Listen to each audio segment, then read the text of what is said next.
Hi guys, welcome back to our channel. Film circle నుంచి ఒక update అయితే వచ్చింది. అది యంగ్ టైగర్ ఎన్టీఆర్ అన్న ఫ్యాన్స్కి గుడ్ న్యూస్ బ్యాడ్ న్యూస్ అనేది వాళ్ళకి తెలియాలి. నాకు సంబంధించినంత వరకు ఇది బ్యాడ్ న్యూస్ అని చెప్పాలి. నాకు ఏంటంటే యంగ్ టైగర్ ఎన్టీఆర్ అన్న రుతిక్ రోషన్ తోటి వార్ 2 మూవీ తీసిన విషయం మనం తెలిసిందే.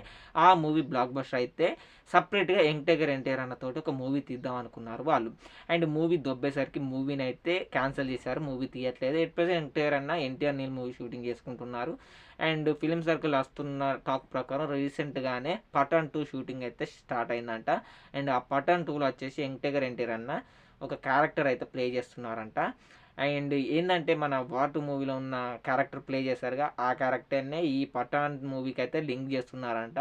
అండ్ నాకు తెలిసినంత వరకు యంగ్ టైగర్ ఎన్టీఆర్ అన్న ఈ బాలీవుడ్ మూవీస్లో అండ్ ఈ స్పై యూనివర్స్లో అసలు మూవీస్ చేయకపోవడం మంచిదని చెప్పాలి. ఎందుకంటే వార్ 2 మూవీ అనేది అసలు యంగ్ టైగర్ ఎన్టీఆర్ అన్నకి ఎలాంటి బెనిఫిట్ కూడా చేయలేదని చెప్పాలి. ఇది నార్త్ బెల్ట్లో కూడా. అండ్ వేస్ట్ అసలు ఇలాంటి మూవీస్లో యంగ్ టైగర్ ఎన్టీఆర్ అన్న చేయడం అనేది అసలు ఆయనకి ఏం బెనిఫిట్ కావట్లేదు. అండ్ దీనిపై మీరేమనుకుంటున్నారో వీడియో కింద కామెంట్ చేయండి. యంగ్ టైగర్ ఎన్టీఆర్ అన్న ఫ్యాన్స్.